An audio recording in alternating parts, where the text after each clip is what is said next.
Hello everyone, greetings of the day.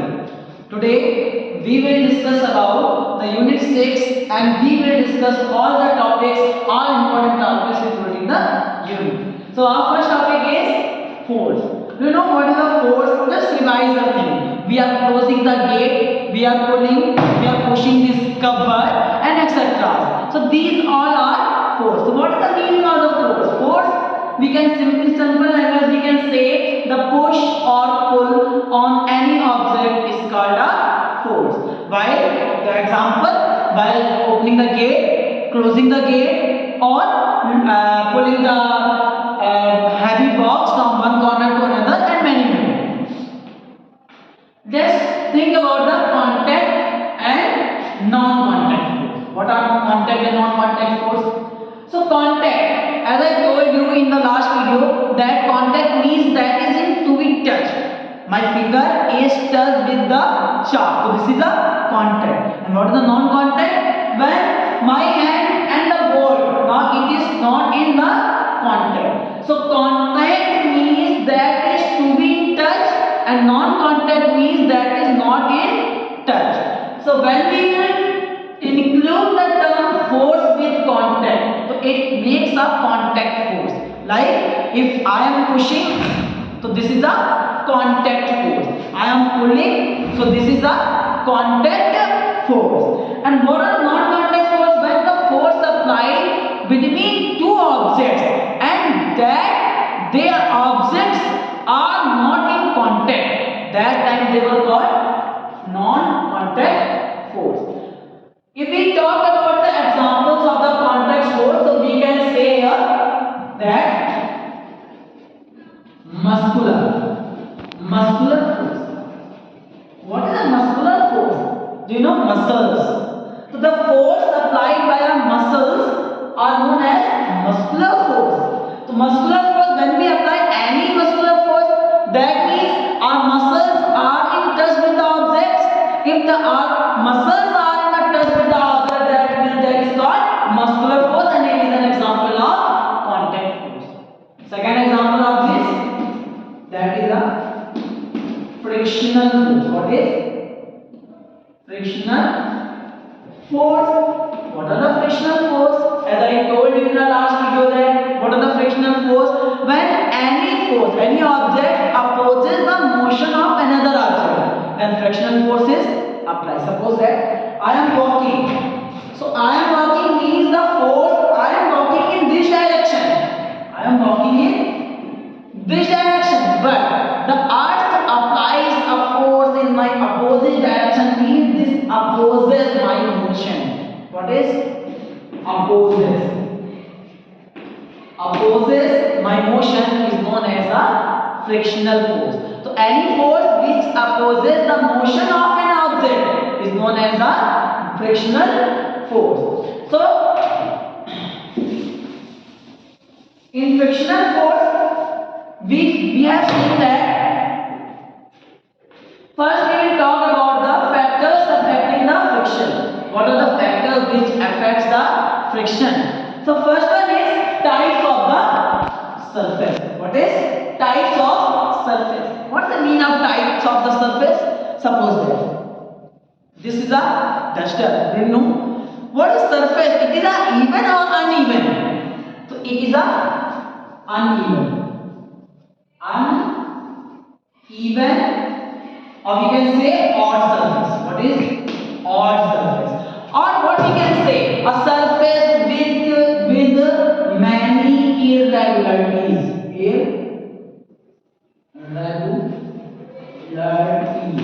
With many irregularities. And if I talk about this almirah, so its surface is a flat surface. Flat surface means plain surface which don't have any single irregularities.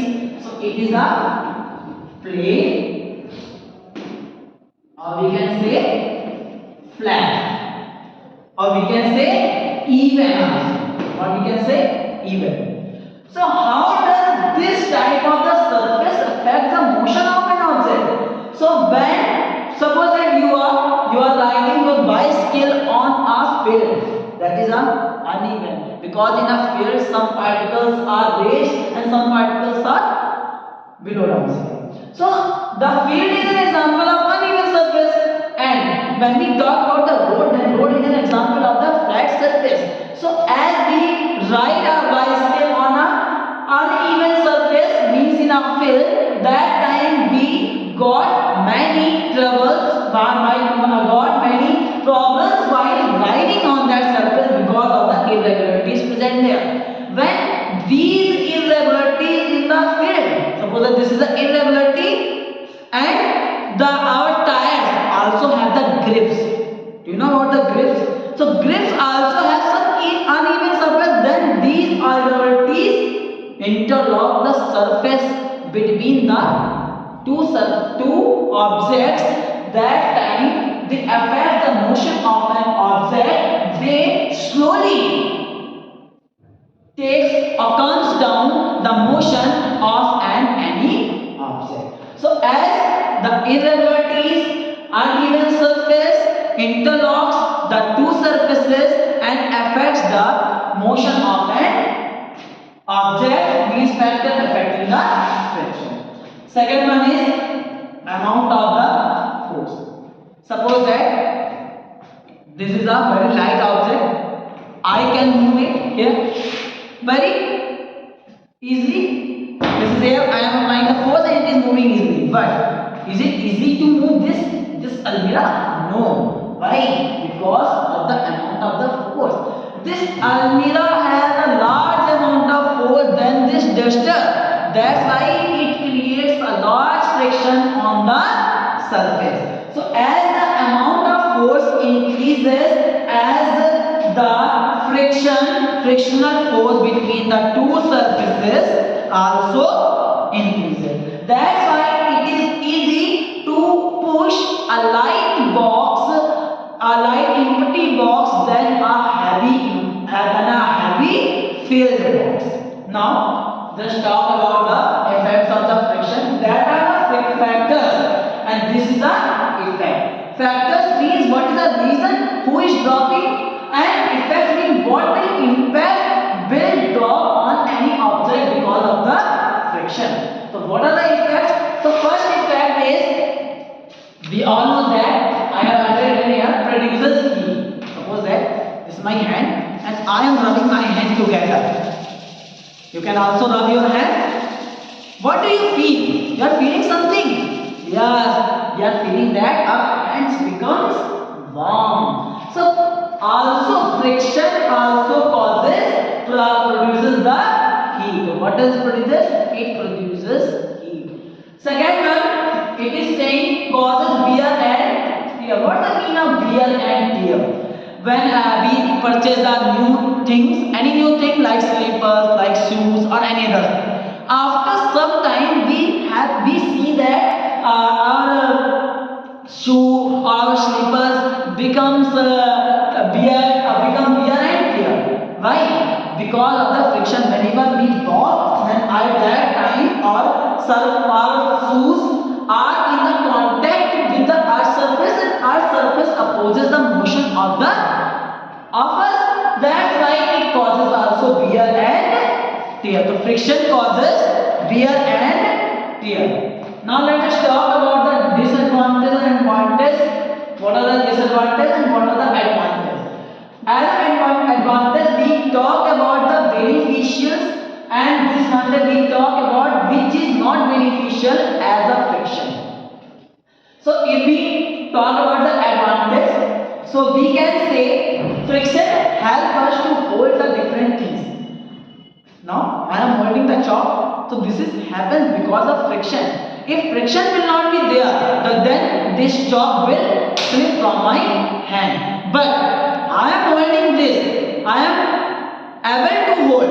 That means friction is an advantage which enables me to hold this chalk. Friction also enables me to write on the board. Write on the board. I am writing anything. This is happening because of the friction. So there are many examples where we can see the friction as an advantage. So suppose that we are riding our vehicles on a road. So this is happening happens because of friction. We are walking on the road. This is also an example of the friction. If we talk about the disadvantage of the friction, so in which place it will be disadvantageous? So as it is produced heat. Suppose that we are operating machines. We are operating machines, and after some time we see the machine is heating up. So this is the disadvantage for us because it heats up the machine. Second one, we have already learned wear and tear. Friction causes wear and tear. So this is also for us is as a disadvantage because it reduces the things from its position, from its mean value. If the friction will be greater, one more example of this. If the friction will be greater, then it hard to move the object. So friction also enables us to do not move the objects on the heavy objects on the surface. Now we will talk about the ways to increase and decrease the friction. How we can increase the friction, how we can decrease the friction. So we all know that we learned about the irregularities. So when the irregularities will be greater there on between any two surfaces, that time we increase the friction.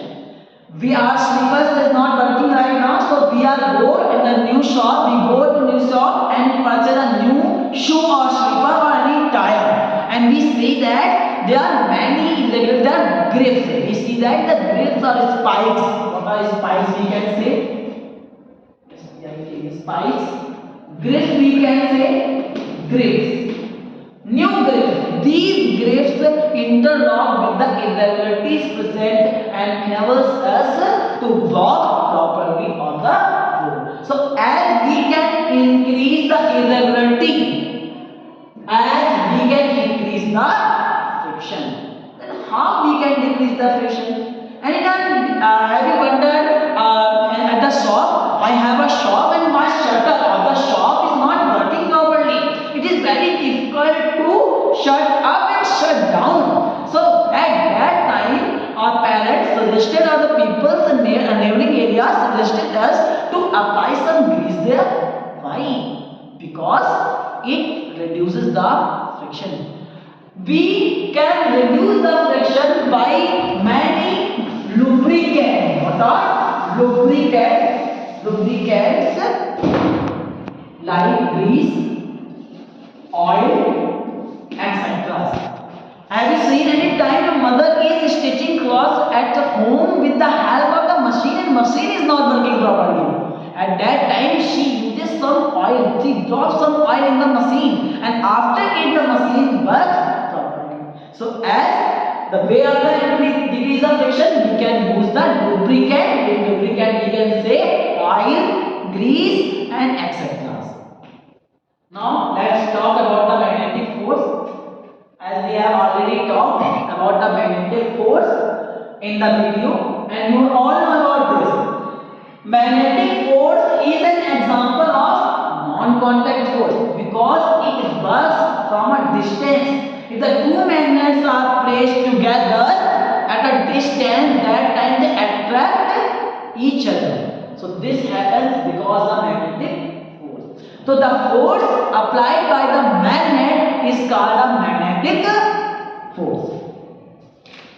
As a property of the magnetic force, we have learned already, a magnet has two poles. One is north, one is south. We already talked about this. This is the north and this is the south. When two poles of the magnet, north, south, south, north. When two same poles of the magnet brings close to each other, that time they repel. Suppose that I am going in the class and one student is sitting there and it is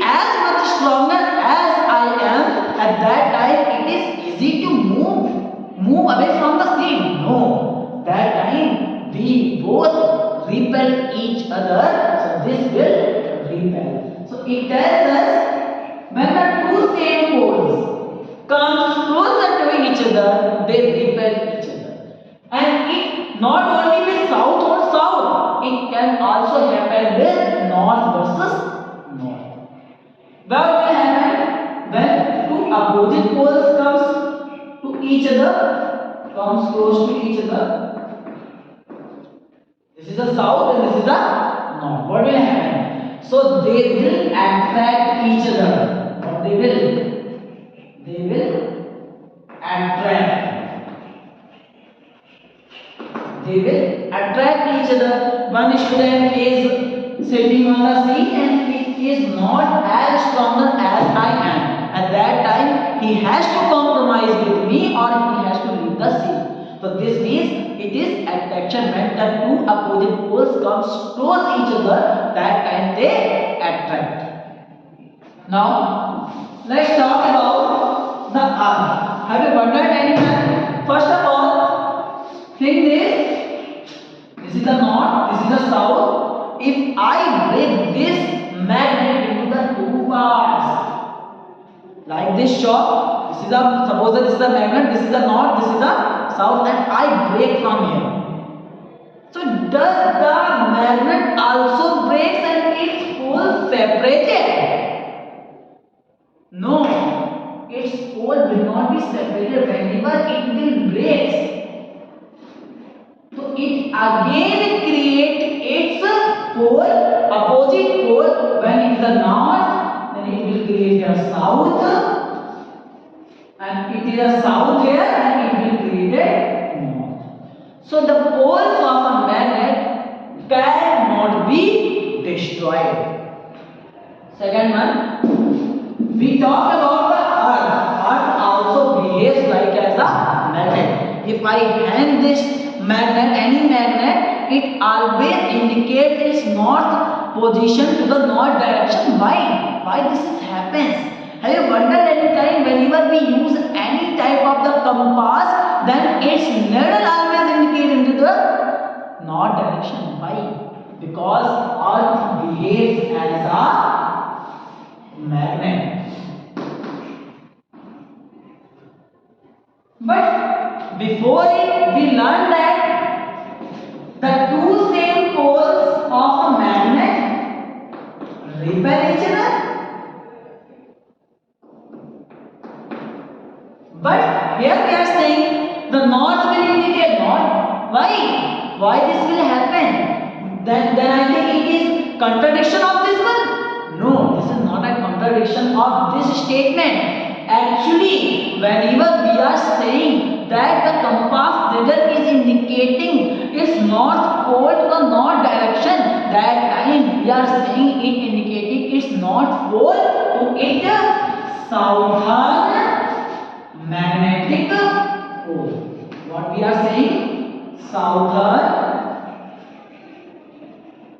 magnetic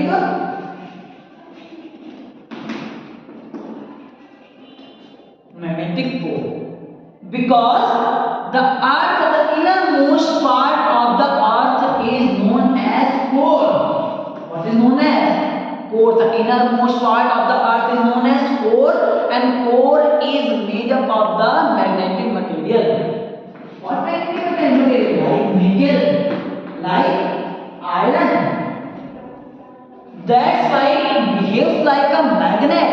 But its north pole, just understand the point what I am saying. North pole of the earth behave like a southern magnetic pole. Southern magnetic pole, and south pole behave like a northern magnetic pole.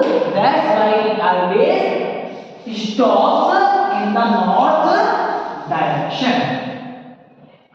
Now let us come on another topic. What is gravity? Everybody knows about it. What is the gravity?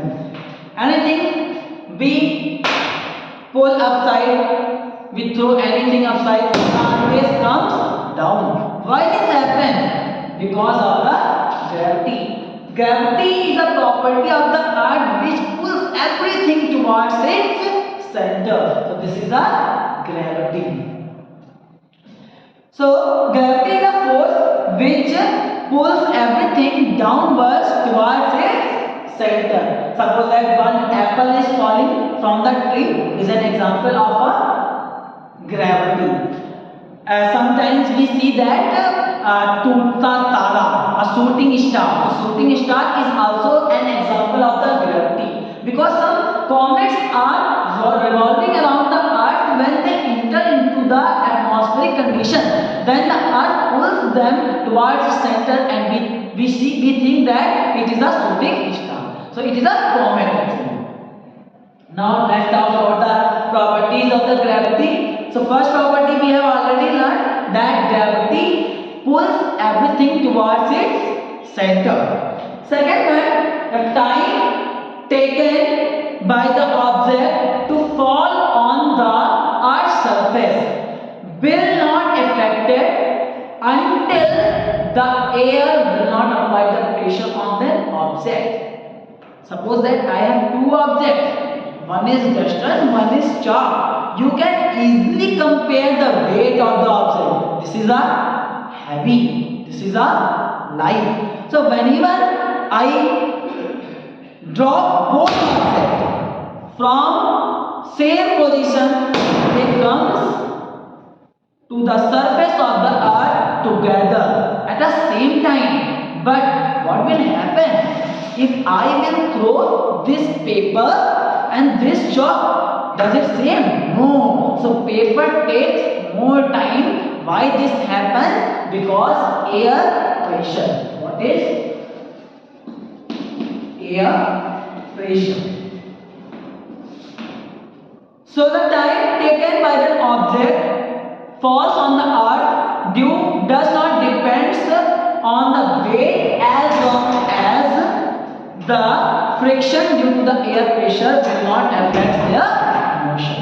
So until the air pressure will not be there, so they will come at the same time, in the same time, but if the air pressure will be there, then they will come.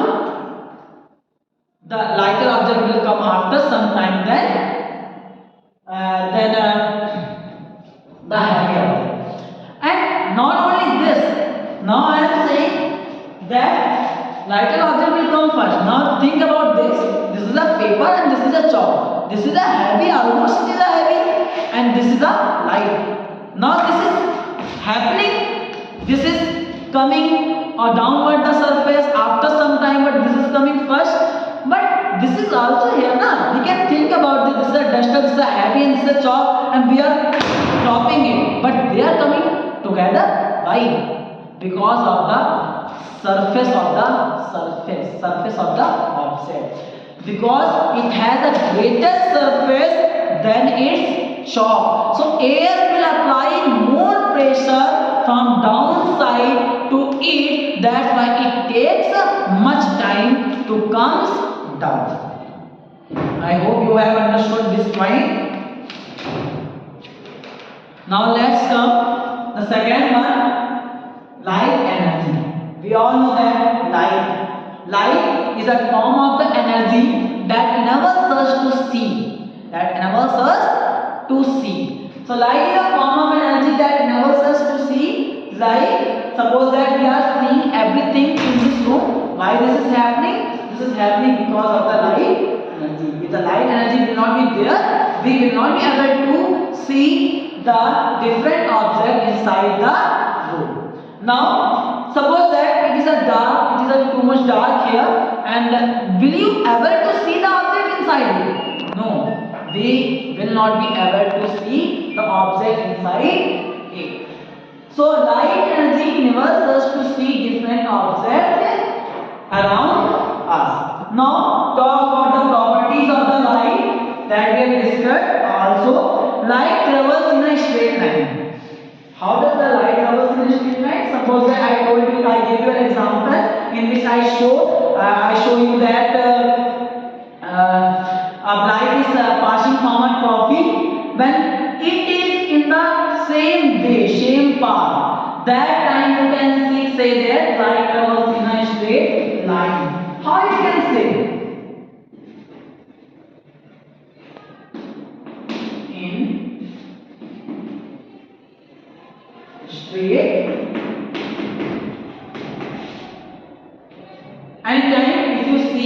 the winter or the summer time, from a ventilator's light comes. At the time we can see the particles and we can see the light is visible to us. If we are standing in a field, we are not able to see the light. We are not able to see the path of the light. But whenever it is coming from any ventilator, any hole, that time we are able to see the light, and you can see that the light is whatever the light is coming, it is coming in a straight line. Second one is an example. Light does not need any medium to travel. And now we know that whenever we are speaking anything that is reaching to you, this is happening because the particle present in you. If you are saying that there is no particle, no. So there is a particle. Which one? The gas particle, the air particle, the dust particle present here. So light, but the light is coming from sun. Light is coming from sun to the earth, but from the sun, between the sun and earth, there is no particle, there is a vacuum. What is vacuum? And either it is coming from sun to earth, it is reaching to us. This tells us that light does not need any material.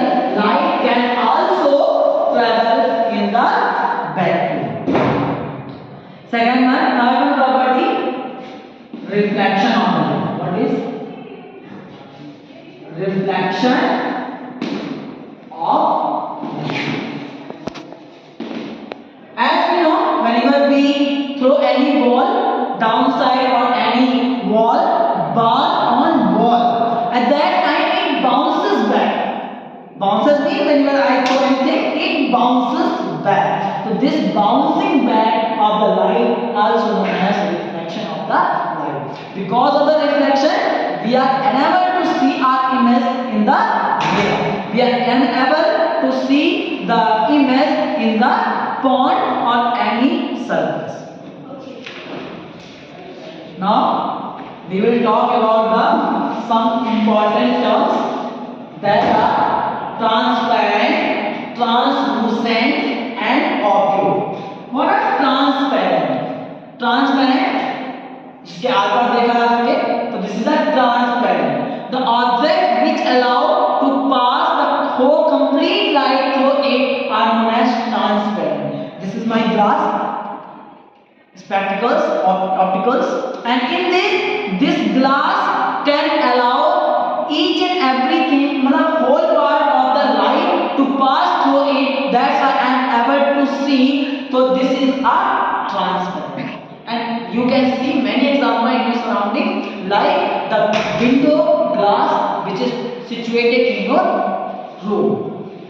Translucent, translucent means that allow only some light to pass through them, like frosted glass or any. If I oil this paper, if I dip this paper into the oil and then after I put the light source of the light through it, then it will allow only some light to pass through. So this is known as translucent. Translucent means that allow only some parts of the light, and transparent means that allow the whole light, complete light to pass through them.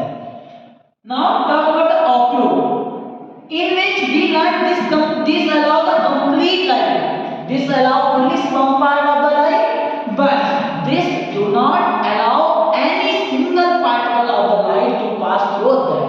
Because of this opaque object, we are able to see our shadow. This is our next topic, shadow. This happens because of only when it does not allow any single light to pass through them. Suppose that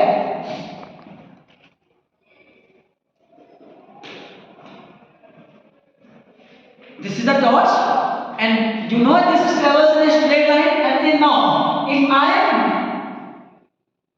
am placing my hand in the path of the light, at that time you can see here a dark color shadow, a dark portion on the board, and this dark portion on the board is known as shadow. Because my hand is working as a opaque object which do not allow